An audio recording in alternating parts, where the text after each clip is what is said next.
Hello guys! Hello Virgo! Welcome dito sa aking channel, Kapalaran 888 Virgo. Alamin natin Virgo kung anong messages, vibration, gabay energy para sa lahat.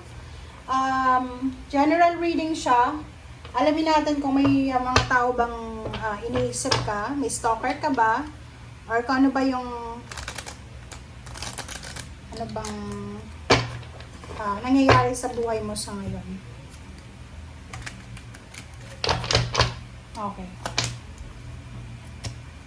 King of Swords, Knight of Pentacles, Virgo, and Two of Swords.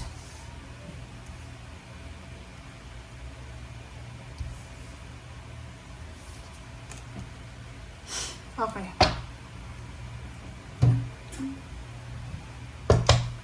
Okay, Nine of Pentacles tayo. Virgo. Iniisip ka ng air signs, Gemini, Libra, and Aquarius. Or iniisip ka ng isang earth signs, Virgo, Capricorn, and Taurus. Or pwede ikaw yan. Wala namang stalker ka.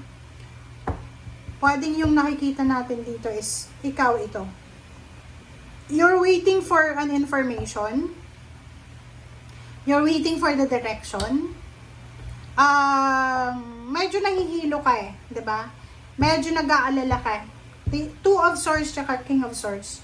Medyo nag-aalala, or parang yung Virgo na to, hindi niya alam kung anong direksyon yung pupuntahan niya. Paki-comment nga sa comment section, guys. Okay?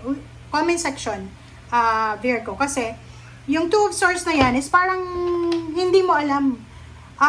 Yung Nine of Pentacles naman, sinasabi ng barahan na maybe maraming offer sa'yo, job offer, or hindi mo na alam kung anong direksyon ang kailangan mong gawin. Especially sa money, especially sa financial. Okay. Tingnan natin. Okay, Nine of Pentacles. Okay guys, Nine of Pentacles, King of Pentacles, Ten of Wands, Page of Swords. Nakikita ko sa'yo dito na pagod ka na. Meron dito na Virgo na sobrang pagod na siya sa mga obligations niya. Diba parang ang nakikita ko sa'yo dito Virgo, na hirap ka na eh. Napakahirap ipaglaban, 'di ba? Yung Page of Swords, kailangan mong ipaglaban yung pangarap mo. Pangarap mong maging financially stable eh.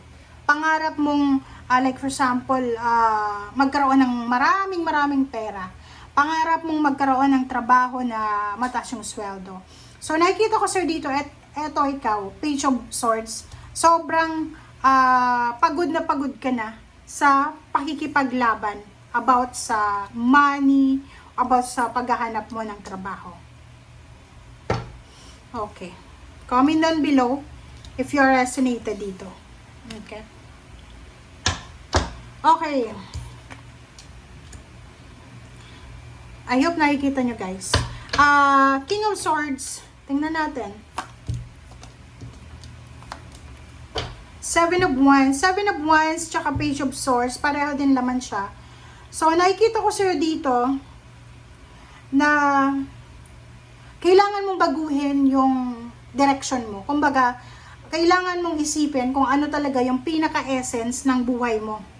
Kasi yung nakikita ko dito, isang Virgo na yung parang purpose niya is yung maging mayaman, financially stable, secured, balanced. Pero, sinasabi ng barahan niya sa ngayon, hindi pa siya possible.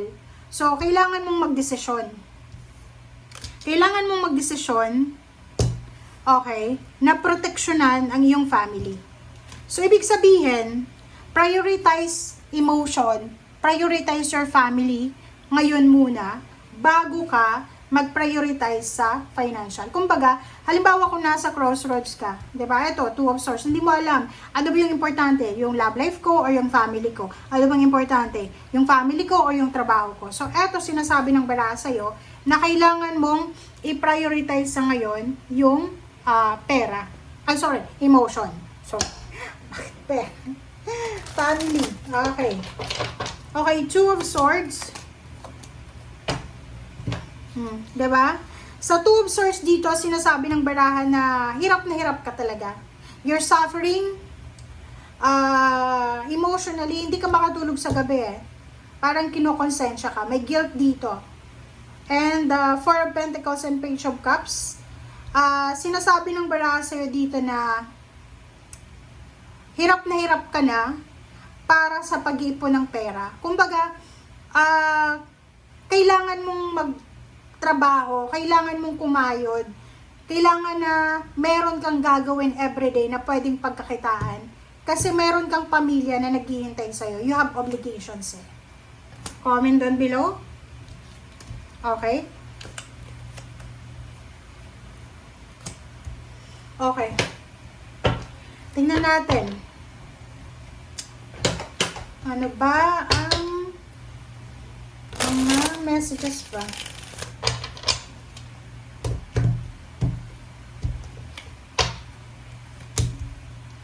Justice. Judgment. So, double judgment siya. Five of Wands. And Knight of Cups. Okay. Karmic contract, contract signing, judgment, decision, confirmation, result, outcome, answered, prayers, Five of Wands, Knight of Cups. Ang nakikita ko sa'yo dito na hindi mo alam kung anong gagawin mo. Diba? Meron ditong Virgo na nahihirapan sila sa mga desisyon na gagawin nila.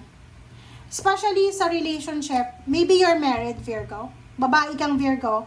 Babae or lalaki ka, you're married. But, gulong-gulo yung isip mo eh. Kasi maybe yung asawa mo, hindi siya yung typical na asawa na responsableng asawa. And meron ditong isang tao na nanliligaw sa'yo. Or maybe nag-o-offer siya sa'yo ng love life. Or ng stability, ng freedom. Nakikita ko sa'yo dito na away kayo ng karelasyon mo. And, nahihirapan kang magdesisyon kung hihiwalayin mo ba siya or sasama ka dito sa bago na to. Wow! Amazing, Virgo. Meron din ditong Virgo na nahihirapan siyang magdesisyon kung magtatrabaho siya muna or mag-aasawa na.